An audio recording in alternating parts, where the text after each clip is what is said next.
guest today is a man who needs no introduction. He is what many have called the general when it comes to elections, and also the man who spearheaded one political party to win an election twice since the year 2008. Today he's my guest, and we're about to talk about a very interesting subject.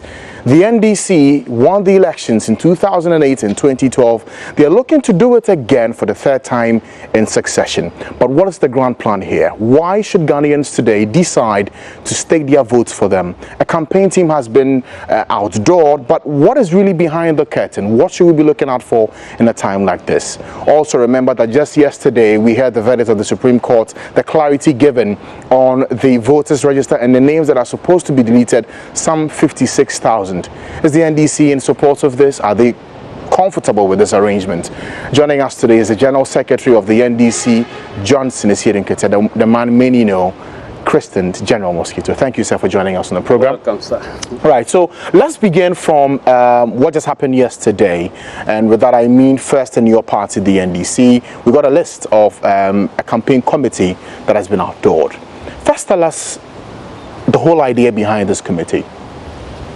Well, thank you very much, and thank you to viewers. I guess you appreciate that every endeavor you want to undertake, you need a coordinating committee. I mean, a group which will sit and plan and execute and then achieve results. And that is why when you are approaching any elections, you don't just allow the system to flow like that. You consciously put up a committee that will plan the elections and give assignments and responsibilities and demand results, and which will put together for you to achieve your objectives. So that is why we put together this committee. Okay. Before we look at names in this committee, I'd want to ask, is the outdooring coming at a time like this because of all the issues we've had with the arrangements for the elections? Why this time? No, yesterday's announcement is not meant to outdoor a committee. I guess what the chairman did was to preempt any discussions about leakages and so on and so on. So he just gave the information out. There will be a proper time for outdooring and swearing in of the committee, and perhaps we can at that stage go into the details of the assignments. Okay, so for this committee that was set up, certain individuals have been given specific roles to play, but for our benefit and with you being at the helm of affairs, you would know why each individual was given any specific role. Tell us why, and for each individual, what exactly he's supposed to do. Well, this is, as I mentioned earlier, it is supposed to be a planning committee. So it's not, the membership is not based on what anybody is capable of doing beyond their planning capabilities. So that is why. And again, I guess the president wants to work with the structures of the party. In our constitution, the general secretary is supposed to be the manager of the campaign, and his immediate right-hand person is the national organizer. So when we approach any elections, be it by-election or anything, that's the way we do it. We also note that in the past there has been, both in NDC and NPP, there have been cases where campaign leadership has been appointed outside the party, which comes along with its own advantages and disadvantages. And so President Mahama has decided to work with the structures of the party, and I guess that's why he had to focus more on the campaign, focus more on the structures of the party to lead the campaign. So I was asking, with the explanation you've given about the president opting to use the party structures with the campaign, is that to mean that we will not see two different teams, a team that will work for the president's campaign and the other for the other parliamentary candidates? This team is going to be at the apex of everything.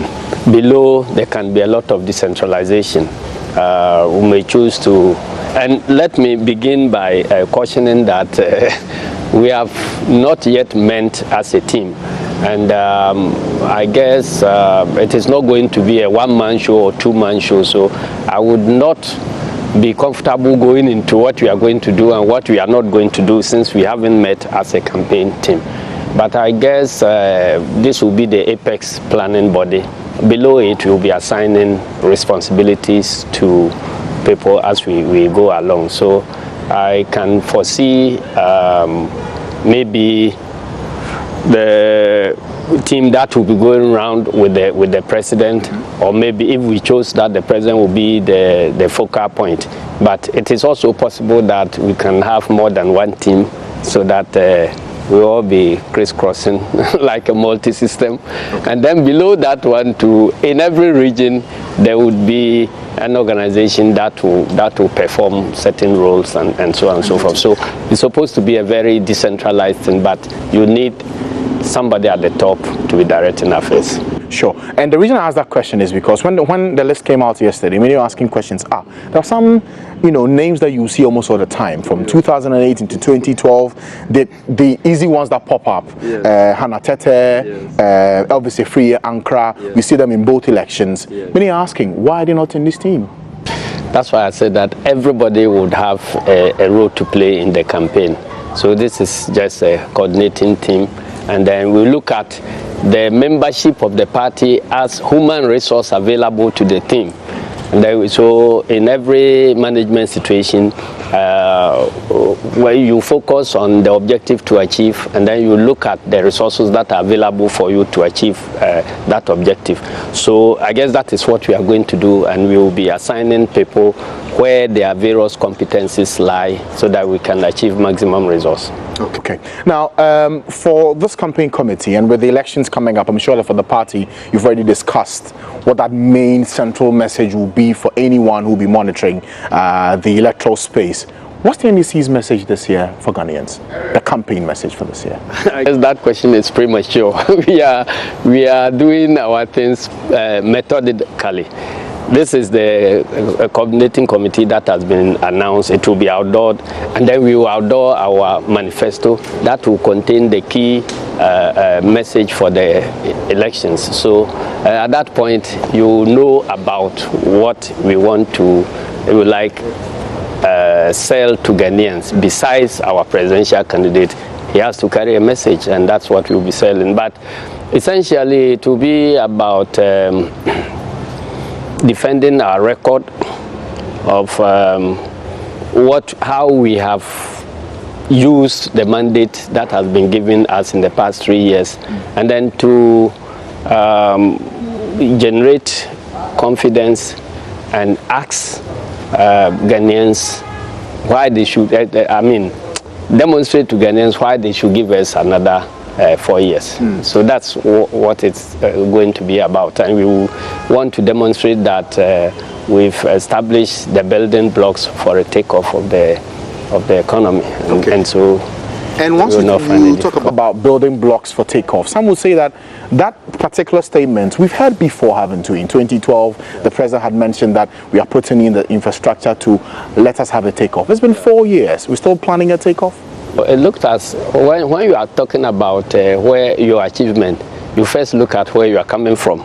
Okay, so if somebody is standing on top of a hill, and then another person is standing in the valley, and you want to gauge their height by just looking at where the position of their head, you may be wrong. So if you are dealing with infrastructure, you look at the infrastructure deficit that exists, and then that is how you'll be able to determine the progress you have made. There is a certain level of infrastructure that you must put in place to attract the needed investment to take you where you ought to be, unless and until you are able to bridge that infrastructure gap. I guess your main focus ought to be on infrastructure. Okay, I need to ask this at this point, since we're talking about the campaign and what the party is hoping to roll out for Ghanaians to look at in deciding who to vote for. Will it be an easy sell this year for the party looking to get a third term as a party and second time for the president in terms of the message? Because some say that it's been a very difficult 4 years. No campaign has ever been easy. And leading a campaign, I don't think that the best approach is to just look at the campaign and begin congratulating yourself before you go to the battlefield. Every battle is a battle, every war is a war. So you approach it with all the seriousness. If it turns out that your opponent is weaker than you had anticipated, it will be victory all the same. So we don't approach any of our elections from the angle of overconfidence. We think that every election comes along with its own characteristics, with its own advantages and disadvantages. When you are fighting from opposition, it comes along with its advantages and disadvantages. When you are fighting from the point of an incumbent government, it also comes along with its baggage and advantages. So we are going to look at the elections as 2016 elections, a brand new election which hasn't happened at all in this country before, and then put our plans together. And I'm very confident that the plan will work and we will see ourselves in power. Is that to say there will be no room for complacency? No, as I have said, we don't entertain complacency in our elections, knowing what complacency can do. We had a bitter lesson in 2000 when everybody appeared to be complacent, and then we found ourselves losing the election. So we are not going to give room for complacency. I have always said that, look, if you prepare very well for a battle and you go and it is easy, you still win. If you prepare well and you meet at the battleground and it is very difficult, because of the state of your preparedness, you can still win. So the important thing is to win. Well, it's not about over preparation. We will prepare very adequately and go into battle, both with our message, with our candidate, and everything. We are not going to take things for granted. Mr. Asiedu Nketiah, for the last 4 years, the issues that have come up in the country have been centered on two major things: the state of the economy and then the persistent energy crisis. In your view, why have we not been able to fix it well enough? Well, in any problem you want to tackle, you deal with internal factors, you deal with external factors, and so on. I'm not going to preempt our message, but I can tell you that Ghana has been better off getting somebody like President Mahama in charge of affairs, because if you look at the achievements and you compare it with the challenges, you see that we've done better than most other countries. But some say the energy crisis has been our biggest problem. It's affected everything, even including the economy. So how then do you say that the president has done well even with this challenge? You look at what would have happened. You only know what has happened with President Mahama in charge. But I guess if you spend some time looking at what would have happened but for the measures put in place, you would appreciate the value of President Mahama's leadership and how it has impacted positively. Even if the problem is not completely solved, you look at how it has impacted positively, and you by all means gives us a thumbs up. Because you are talking about energy cooperation within a sub-region that is volatile, it is, unpredictable, and so on and so forth. Our biggest problem now has been the cooperation among the four countries in putting together this West African gas pipeline, yes, and the challenges it has brought on board. That's one of our biggest problems, but I guess we are managing. Okay, because some say that in this year, many of the voters will look at that particular option or that particular factor being the energy crisis. Before the 2012 elections, it was with us. Moving into another election, it is still with us. Some will say that's one clear area that the NDC cannot say they've done any work on. I'm happy you are emphasizing some. Majority will say NDC has done well. With the power crisis? Yes. You think so? Very confident about that. Why do you think so? My lights still go off. People's lights still go off. You are one of the some that you are talking about. Are you saying the minority are getting the power? Yes. No, it's not about the minority getting the power outages. But I'm saying that majority will appreciate the efforts that have been put in place and the results that have been achieved so far. And I'm always telling you that you need to look at the other option. What would have happened but for the interventions that have been put in place? What would have happened but for the fact that you have a capable president like President Mahama in place? Just look at one example. Nigeria has been our major, supplier of oil and lately this gas and so on. Go and look at Nigeria now. Look at what their power situation is. Look at other countries around. Look at what their power situation is. And I'm sure you appreciate the effort of President Mahama. As we sit now, the total amount of electricity generated in the whole of Nigeria is still far lower than what we are generating now in Ghana. Small country, about one fifth of the size of Nigeria. So that's one of it. I guess we will have opportunity to go into those things at a later date. Sure. But just before we wrap up on that issue to do with electricity, then we can touch on the economy. Is that some say if my lights don't come on, why should I still vote for him to win the election again? Because he promised me he will end it. It still hasn't ended. There are a lot of people who had not seen light at all in their life, but for the presidency of President Mahama. That's for coverage. What about the constant? Coverage. I'm telling you that there are somebody, if you are losing light for 1 hour and you think you are uncomfortable, can you imagine somebody who had never enjoyed 1 hour of electricity at all since he was born, and for the first time he's getting light? I guess that he will look at you and say, oh, what are you talking about? For all my life, 18 years, I've been in darkness. But for President Mahama, who has provided me light. So even if I'm having 30 minutes of light, it is an improvement in my life. You know, we tend to, not value what we think. When you get things, it gets to a point where you take other things for granted. And so that is what it is. But it is good in developing in a developing society. You don't get to the end of development and say I'm happy. If you look at is it Maslow or Esberg, I think Maslow's hierarchy of needs. Mm-hmm. If you're at a certain point in time, your concentration is on basic necessities to keep soul and body together. You want food, you want water, you want everything.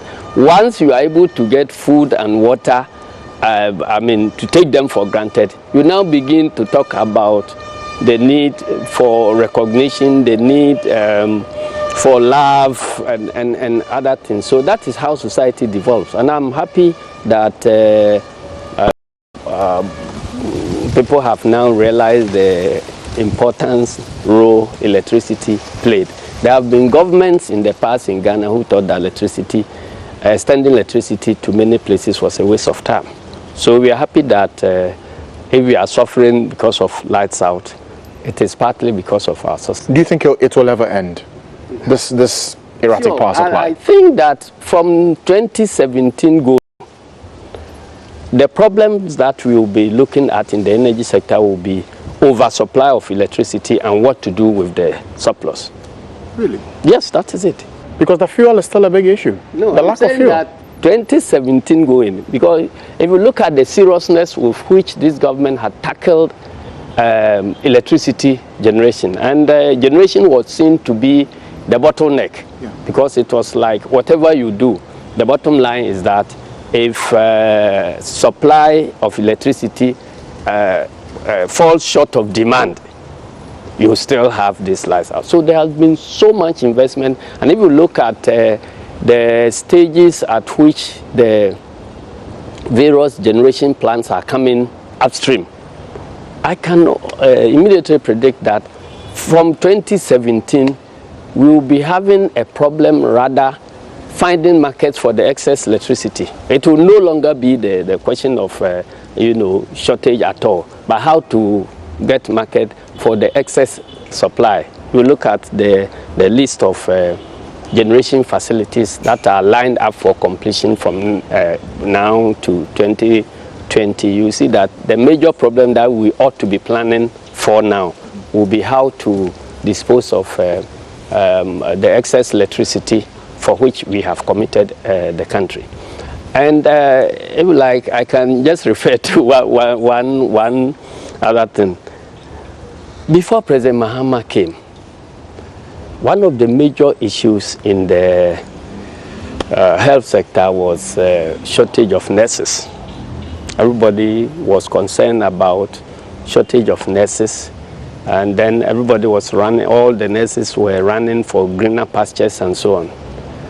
And then there was a massive intervention, that is, increase the number of training facilities of nurses throughout the country, and even target ways of,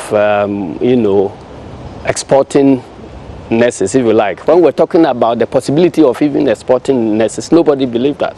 As we have it now, the problem about nurses in the health sector is that nurses are crying that you have several of them trained, they don't have places. You understand? So if you are dealing with the problem and you focus too much on the supply side without taking your time to, see how demand can increase, you can end into such a problem. Now you have several private nursing colleges added to government nursing colleges, and people are crying for employment. In fact, I witnessed some press conference, and nurses were demanding that the money that is the government is spending on expanding hospitals and the health infrastructure, they should go slow on that one and use the money to employ them. I say employ you to go and work where? If the money, you are lucky and the money available is being used to expand the infrastructure, to give you more opportunities for work. Okay. I think that is one of the problems. So I am you take it from me, that from 2017 going there, when we sit here again and be talking about electricity, it will no longer be about supply of electricity. It will be about oversupply of electricity and how to get the excess off the hands of the independent power producers and perhaps export it to our neighbors. Okay, because you know that in this election, the issue of doomsaw or power will be a major card that will be played against the NDC and against the president for failing to fix it. You know that, don't you? I don't think so. You don't think so? I don't think so. Why don't you think so?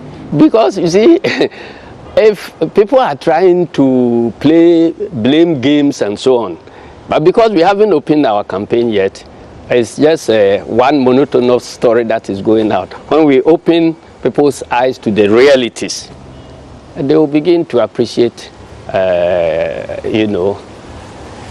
where the problem came from, where we are, what is being done about it, and so on. And I'm sure our story will be bought. Okay. Now, this feeds comfortably into the economy and how it's been run in the last 4 years. Again, they say that power has been a major factor in many businesses folding up, collapsing, some laying off their workers.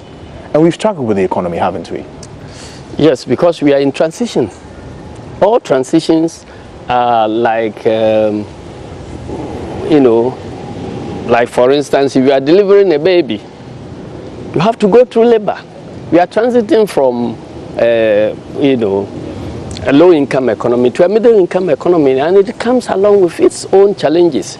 So again, you see that there will be some industries that flourish during a low-income in a low-income economy. There are others that come on board when you are transiting. So in this whole space of transition, we should be able to explain to discerning peers that the challenges are not man-made. They are challenges that attend to economies in transition, and not forgetting about the global economy and its impact on individual countries. Now, I guess if we look at countries around, and then we bring home the story very well to everybody, they will know that Ghana still is one of the best performing economies in Africa. You say that the factors are quite global to look at, the reasons for which we struggled. Some are global, but there are some who say that some of them we caused it ourselves. They are man-made.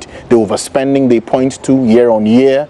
They also talk about how we've managed the city in the past 4 years. These two key factors, they say, are the reasons why we cannot shift the blame to global, but to look at those who manage the economy. The blame from global. What I'm saying is that if you are doing a proper analysis, you get the factors that account to any problem that is there, and then you'll be able to understand the problem very well. And for some of the problems, you realize that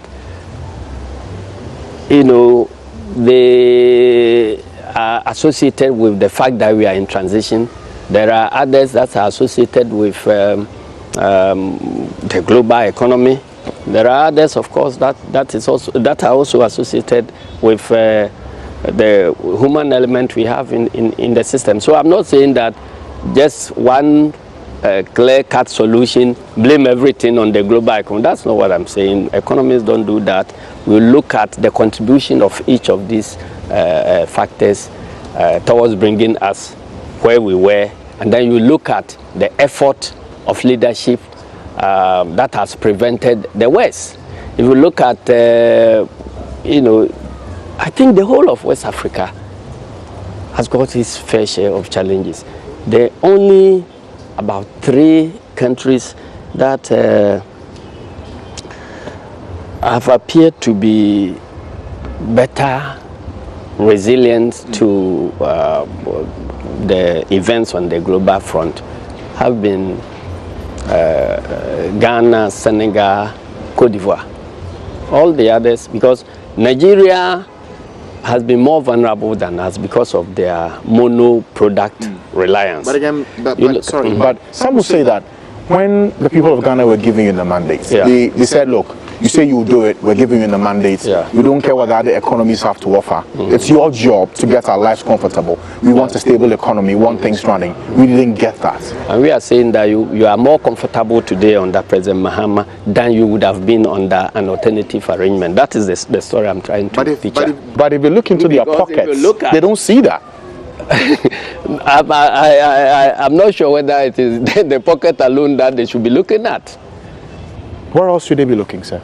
I was talking to some people somewhere, and they kept referring to their pocket. So you see, look at your pay packet and list the things that you spend your income on today, and then eliminate them one by one, such that you put yourself back in a situation maybe 6 years ago, 7 years ago, and you will see that there is some expenditure that you are doing now because of a better life. A better life also brings along with new expenditures. So if you choose, for instance, you go to places which did not have electricity, which was not covered by mobile phone, internet, and all others, okay? And you position somebody there, and you give him the same money that you are giving now. You see that after spending on food and a few things, all the rest, the money will remain in the pocket.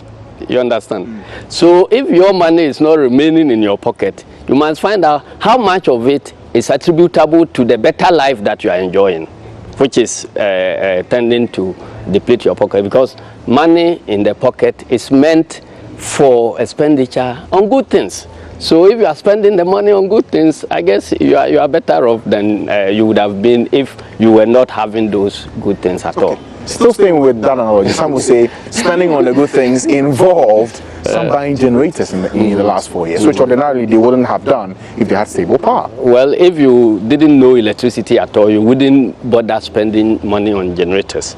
Those who are buying the generators, because they are hooked onto the good life of having electricity, that is why they are spending money on generators. Otherwise, you go to places, maybe in Miawani, other places, who have no idea what electricity looks like, who have no idea what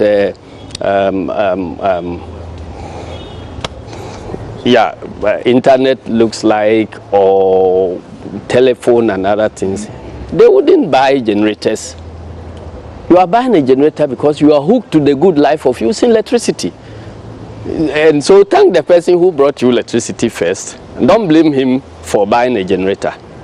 Okay, all right. And this fits easy. Just before we go for a quick break, this issue of the campaign has been topical. In fact, we've heard the MPP flag bearer Nana Akufo-Addo mention that the NDC is saying that the MPP does not have a campaign message and that their alternative is not EDB Keke.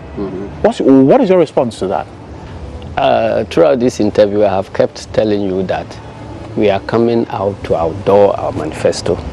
And I will tell you what our message is. But I just gave you some highlights that the whole idea is about convincing Ghanaians that we've done some groundwork, we've built some foundation. It should allow us to put the superstructure on. So I'm not going to respond to what Nana Akufo-Addo must have said or have not said. But the beauty of the food is in the eating. So when we get there, we will know what his message is, and Ghanaians would have the opportunity of comparing his message to our message, and they will be the people who will decide who has a message in the first place, and if all of us have messages, who has a better message and deserves to be put in power. My special guest today is the General Secretary of the NDC, Johnson Asiedu Nketiah. We all love to call him General Mosquito, but today we're having a very serious conversation. This time we're switching lanes to the decision taken by the Supreme Court yesterday. 56,000 names should be deleted. What's the position of the party on this? General, once again, you're welcome. I'm sure you followed what happened in court as regards this issue, the deleting of names of individuals who actually registered with the NHIS cards.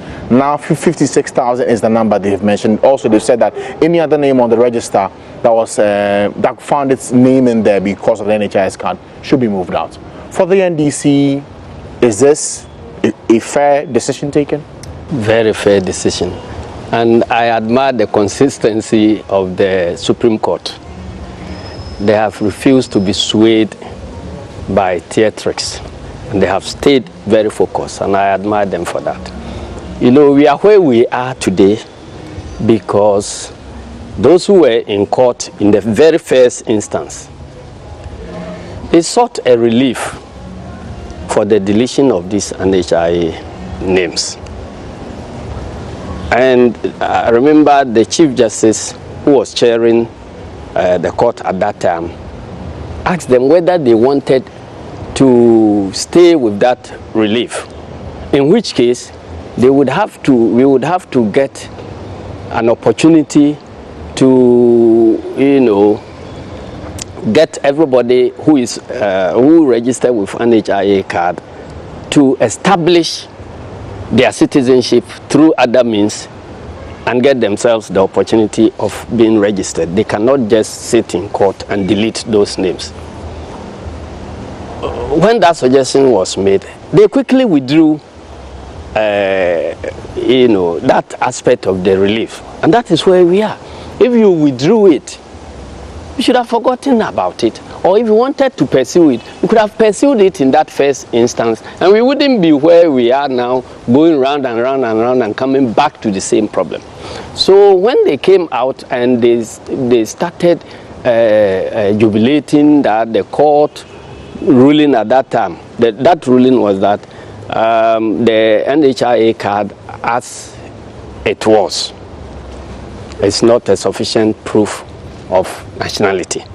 That was the end of it. They didn't talk about deletion because one of that was the 2014 ruling. Yes, but when the plaintiffs were going, they added the relief for the deletion. But when they were questioned, they dropped that relief, and that is why we are where we are. If they had left the relief there, I'm sure this problem would have been solved in 2014. Yes, but once, and they kept it. They said they were not pursuing that relief, and when the court ruled, then they came out and tried to misinform Ghanaians that the court had actually ruled that we should go back and delete, and it generated the discussion. So then they went again, and then there was another ruling, and there was confusion about the ruling, and so on. And that's why I'm saying that I'm amazed at the consistency of the Supreme Court. The very first principles based upon which they made their ruling, they have remained very, very consistent. So even though because of this legal theatrics of going back, dropping this relief and coming back to it and so on, has caused some delay for the whole nation, I think that this ruling is the best ruling that. But again, there are some who say, General, that the issue of the deleting of names was clear in the May 5 ruling, and that if the EC had gone ahead to delete it, we will not be here with that issue of clarity. The court itself said that there was the need for the clarification, and they admitted that there were different interpretations. Otherwise, if the court itself believed that their ruling was clear, they wouldn't have sustained this action at all. In the ruling, they said that the case is sustained because there is evidence that there was different interpretations to their ruling. So the lack of clarity was what these guys went to court to clear, and it's now clear beyond all reasonable doubt. Those who were thinking that the ruling meant, the deletion in the court, they now know what it is, because the court is urging the Electoral Commission to take immediate steps to delete. Yes. So the court itself has not deleted. The court has ordered the EC to delete. And if you watch the word, it said the EC should take immediate steps to delete. And so that is it. And then it didn't end there. It also said that it is not just these 56,000 names. Any other name registered with the NHIS card should be deleted. Sure. That is an admission that it wasn't possible to get a full list of people registered with an NHIS card. And this has been the position of NDC all along. So now that the court has directed the EC to do this, what would your party do in terms of observing the process to ensure that no one gets disenfranchised in all of this? Well, I'm sure we'll wait and see how Electoral Commission approaches it, and if there is any way our party will intervene. And in all this, the discussion at IPAC that seeks to get a consensus way forward has been wonderful. So I'm sure they will call us and we'll look at the way forward. If you ask my opinion with my experience in these things, I would suggest that at least the list that Electoral Commission has, they can disaggregate it into various polling stations, and prepare a list of people who are affected in each polling station. And then they can present it to the polling station, and they can announce that they can delete those names from the registers that will be sent to the polling station. But those deleted names will be contained in another document that will be available for people to see.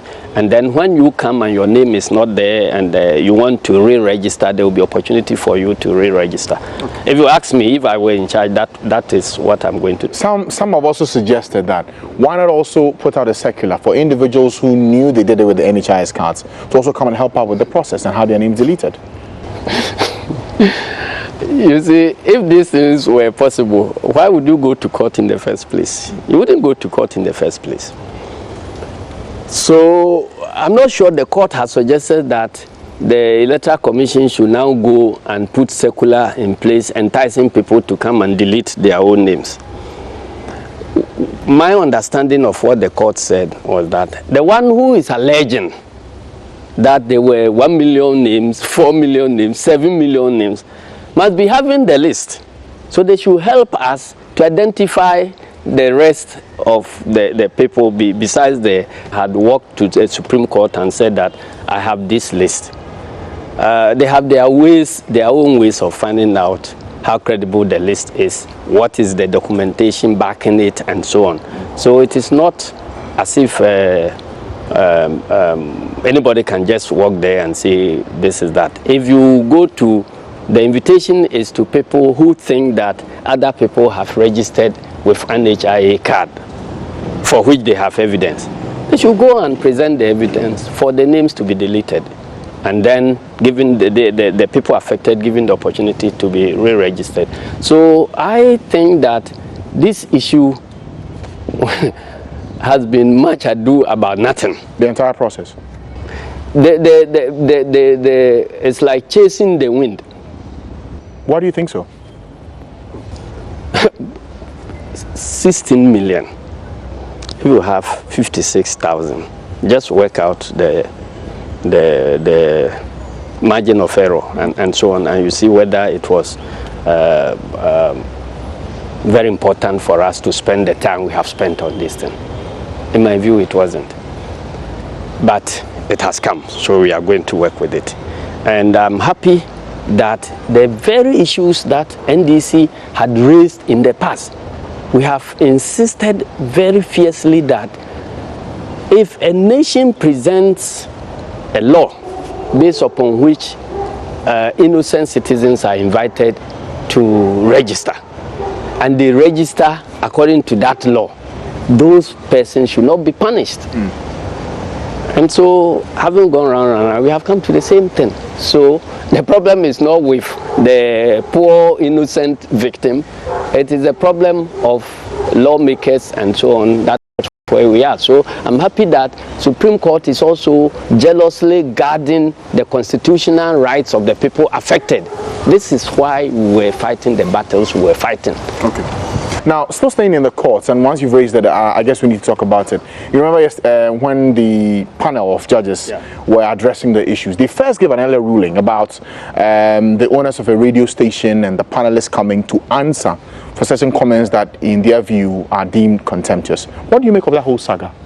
Threats on the lives of judges. Whether I remember, I don't remember because I wasn't in court. No, what I'm looking at, okay. I just read bits and pieces of it. You heard in the media that I was returning from Geneva. Sure. So I had no opportunity of witnessing what happened in court. But I just had a summary of, what do you call it, the judgment. And it is based upon this that we are holding these discussions. Okay. And in the summary, I know clearly that MPP went, or, well, shall I call them MPP? Okay, those who went to court, whose cause is being supported fiercely by MPP. They went to court to seek about 5 reliefs. They got 1 and lost all the 4, and they are jubilating. Okay. And it is something that is very characteristic of our colleagues on the other side. They enjoy losing. So when they lose, they jubilate. You know, the immediate past judgments too, they were seeking for 4 reliefs. I think 1 was granted. They lost all 3. The 3 meaning the very key ones. And that did not prevent them from jubilating. So I'm happy that if you have somebody on the other side who enjoys losing and jubilating, that's good for us. So, and I am also, there was something significant that the judges mentioned, that MPP, they were surprised, that MPP, those guys will repackage things that have been dealt with already, and then repackage and bring them through the back door and spend the court's time to go and look at. So 3 or so of their the key points of their judgment, they mentioned this thing. That is to tell people that those who are happy, going to court just for the sake of going to court, they are not helping the nation. If there is a decision on a particular issue, why would you repackage it and take it to court? The court rejected validation. Then you are under the guise of going to seek clarification, you go and repackage validation and bring it to them. That's why they had a bloody nose about the validation. The court had ruled that the register is credible. Then if Adate and some other guys also package another thing, go to court and say that the same court should declare the register not credible. And they were chased away with their tail between their legs. When you link this to the statement from the Brangahafu branch of the Ghana Bar Association, calling on Electoral Commission indicting the Electoral Commission for allowing many people to go to court to challenge them, and indicating that it was a sign that the Electoral Commission wasn't doing their work well. This ruling indicates that there could also be litigants without cause, just going around finding anything and taking it to court just because if you go to court, you cannot be driven away. And coming back to my earlier submission some time ago that any idiot can go to court. You go to court and then you will not be driven away because of the nature of your case. They have to go through the processes. You succeed in wasting this time and so on. So that ruling is also a strong warning to those who are interested in going to court about matters that shouldn't be taken to court at all. So that is also good, and I'm happy that Ifadate is also a key member of the Brong-Ahafo Regional Bar, which was making the noise. You create the problem first by encouraging people to go to court needlessly, and then you use the fact that people have gone to court needlessly against somebody, and then you now want to project the victim as the aggressor. I don't understand this. So that is it. Now coming to this radio gold thing. The Muntie FM thing. Muntie FM thing. I don't think that I should be answering questions on that at all, because the whole country heard me loud and clear. When the first day the Supreme Court demanded that the Electoral Commission should produce the names of people who have registered with an HI card. And I thought that, and then asked the Electoral Commission to present their program of the deletion and so on. MPP came to town jubilating all over the place. And I guess at times you media guys also are at fault. The way you present these things. The court was just asking for further and better particulars. Judgment had not been delivered. Then you go out jubilating, Electoral Commission has been humiliated, now Supreme Court has spoken, and so on and so on. And everybody in this country felt that the Electoral Commission has made a judgment. When indeed, Supreme Court had made a judgment. When indeed, they hadn't made any judgment at all. Then, I think I heard one or two statements from the NDC, seeming to be, I wasn't very comfortable about. And in fact, the National Executive was not comfortable about those statements. Okay. So we held a meeting and decided that, look, let us issue out a clear and unambiguous warning that NDC is a party that believes in state institutions. We believe that state institutions, however weak they are, must be encouraged to do their work and to mature. So we don't have any strategy of attacking state institutions, let alone maligning individual persons working in state institutions in the pursuit of national interest. If you just go and be attacking them, you are not serving NDC. So we came out clearly with that statement, warning all our members and our supporters that that is not the conduct of NDC people.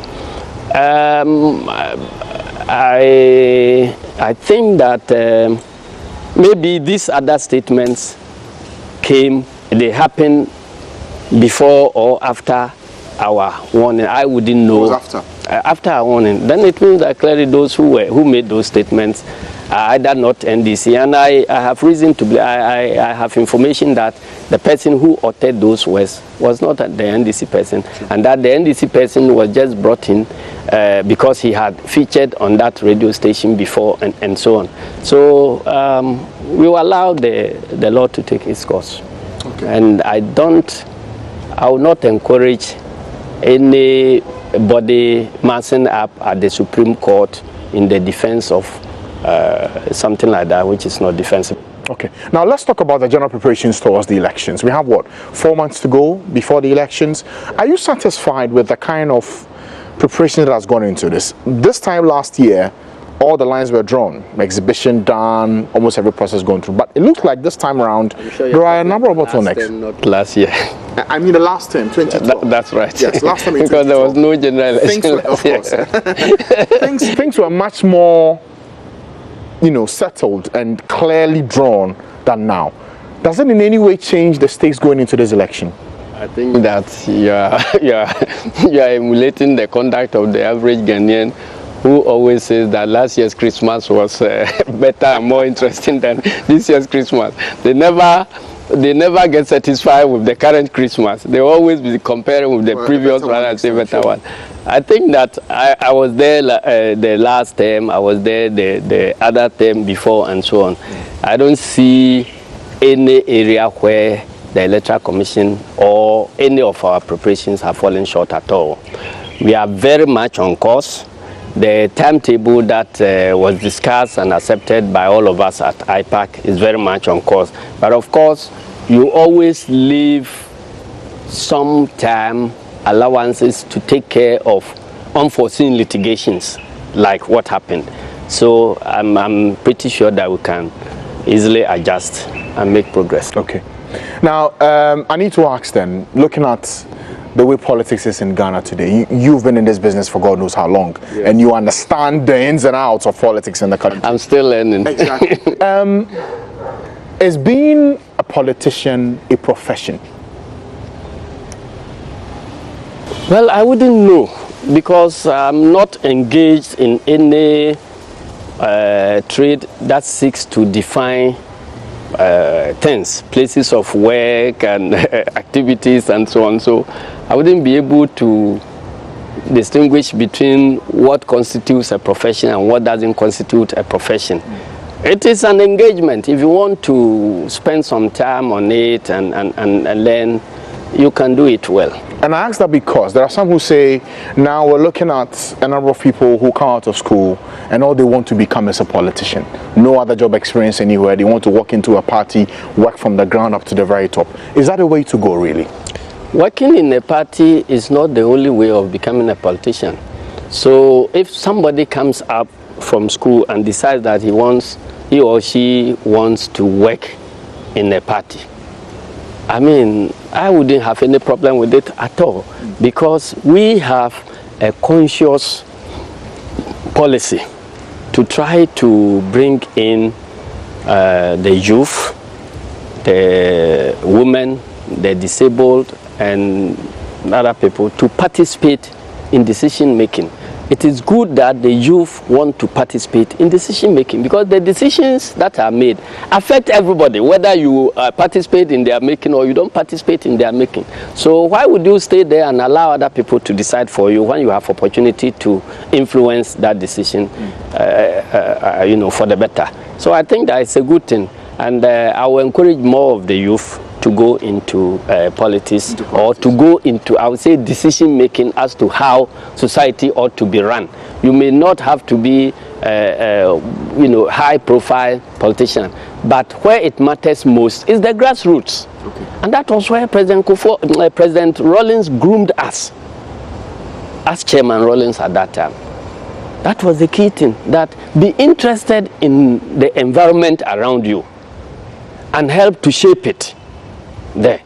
So all the cadres, not all the cadres had met President Rawlings before, but listening to him and taking his line of action, we all did something to influence our environment positively wherever we are. So I'm encouraging everybody, youth, women, disabled, and so on, don't leave the environment around you to be shaped by other people, because once it is shaped, it will affect you.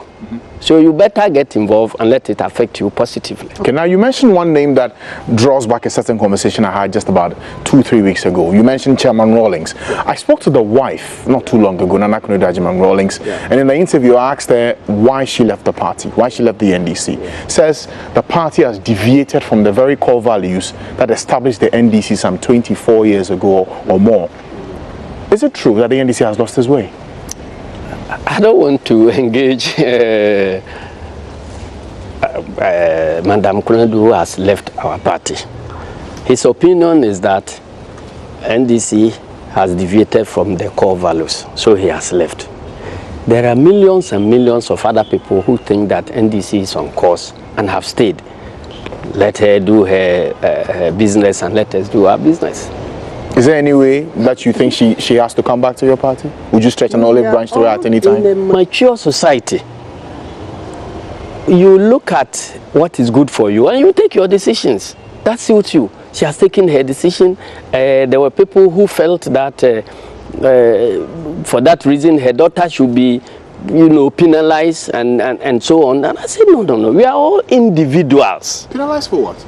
I mean, when the daughter wanted something to be a parliamentary candidate, there are people who thought that the daughter should be assessed by what the mother had done. And I said that it is wrong, because the daughter is also a mature person, the father is a mature person. Let everybody take their decisions and hold themselves responsible for those decisions. And mind you, in every political party, people continue living and people continue coming on board. So if you want to measure your success, you look at the net, whether it is inflow or outflow. Okay. If too many people are leaving than those who are coming in, then you know your party is getting smaller. If many people are leaving, many people are coming in, and there are far more than those who are leaving, you congratulate yourself that you are making progress. And I keep on saying that it is only in the Bible where they say that when you have 100 sheep and you lose one, leave the 99 and go chasing the single sheep. In politics, you don't need 99, you need 51. But in business. Okay, but you also know that for every individual, the value for each person is different. The kind of contribution that a General Mosquito will bring to any political party will be different. That is not our core value. It's not part of our core value at all. Okay. And it is not one of the democratic principles that we are operating with in Ghana. It has never been part of our revolutionary principles that President Rawlings has taught us. President Rawlings taught us one man, one, what do you call it? One man, one car, one man, one this, one man, one this. So, and the key thing we also pick from the revolution is that there is no difference between the vote of a king and the vote of a messenger. So at the end of the day, it's all about votes, numbers. So you don't focus too much on one king or one professor or one doctor when you can easily capture 100 Kayayos to vote for you. Okay, that's fine. I just want to wrap up the conversation with a bit about you, sir. Many know you to be, how do I call it, the chief executive officer of the NDC. Yes. Nothing goes from the party without your say so. You need to have a stake in it before it happens. What kind of man are you when you take off your politic hat, when you're not the general secretary? What kind of man are you? Before I answer the question, let me correct you that it is not true that nothing happens in the party without me. Okay. So we know how to work together. Okay. Okay. So you'll be seeing me making some pronouncement as if it was just my own thinking. I say it's a decision of the party, so it's a collective decision. We learn how to work with collective decision. You hear my organizer also talking about something. We have discussed and said that, look, organizer, this is the best thing. You are the best person to push it, or national chairman, you are the best person to push. So the important thing is that we work as a collective. So everything happens with the say-so of everybody in the party, and that is why we are making progress. Okay. Now let's come to your question. What kind of man are you when you take off that hat, being General Secretary of the NDC? I am the ordinary Asiedu Nketiah who was born in Sekwa in Brongahafo region. Sekwa. Yes, grew up in difficult, circumstances, had my education piecemeal, and so on, struggling to write O-level, A-level, all as a private candidate, buying books and so on. I never attended a secondary school. Asiedu Nketiah was a teacher before. I trained in St. Joseph's College as a trained teacher, did some work there. Then at some point also, because I managed to pass and get to university, I came out and had a stint at being a bank manager, being a marketing manager, and being a stockbroker. and so on, eventually before entering That's a very interesting politics. Teaching banking, stockbroking, before becoming general secretary. Yes. So you understand virtually every aspect of life, don't you? The finance, the economy, the trade, almost every corner. Yes, and then in politics, I began from the lowest point, that is being the secretary of the Town Development Committee, as the unit of administration in those days was called. All the way to general secretary now. Let me just zoom in with some specifics. Yes. What's your favorite food? Food? Yeah. Oh, red and fufu. Why that? Red. Because I wish I could explain why I like you. I just like you. That's all. That's all. You just love it. I love it. Yes. Music? What's your musical choice like? Reggae. Reggae? Yeah. Who's your favorite reggae artist? The king himself. Why would you leave the king there and be worshipping the messenger? Okay, back home, here in Ghana, is there any music, any current music that you love to listen to? Oh, I like the folk music, this, what do you call it? Old timers, you know, because I'm growing. And so I don't enjoy the same music that my... You don't like the hip-hop and the hip life that comes around? I like listening to the old tunes of Nanam, Pedu, those are the things. Kunimo, when Kunimo started, I was young, so maybe my uncles would like it, but during our time, and Pedus, the Kunadus, and... What's your favorite song? Your favorite song? Just one favorite song. I wish I could choose, but maybe if you want me to talk about reggae. Just give me 2 lines of one reggae song that you love so much. Speaks to you every time. I don't mind if you sing it. Taking me off guard. I don't mind if you sing it. Taking me off guard, but I like Rat Race. Very much. Sing me 2 and lines. I like... Oh, now sing me just 2 lines. My voice is not. My voice is not there. I like Rat Race a lot, and I like what do you call it? It like in the abundance of water, the fool's test, and so on. It's a very good you know, analogy, and then stiff-necked fools. The choice of songs tells me something about you. Yes. Some say you pick your words in a certain way. You can be cheeky if you want. You can be very, very brash if you want. Yes. Is that your natural personality? Very pleasant. Okay. I guess if I had taken to football, I would be a utility player. Okay. If I'm engaging you and you want it light, we will go light. If you want it tough, you also have it tough. Have it tough. Okay. If you interview me and you want it light, you get it. If you want it tough, you get it. Okay. Yeah. My reggae handshake. Yeah, man. Thank you, sir, for joining. Okay.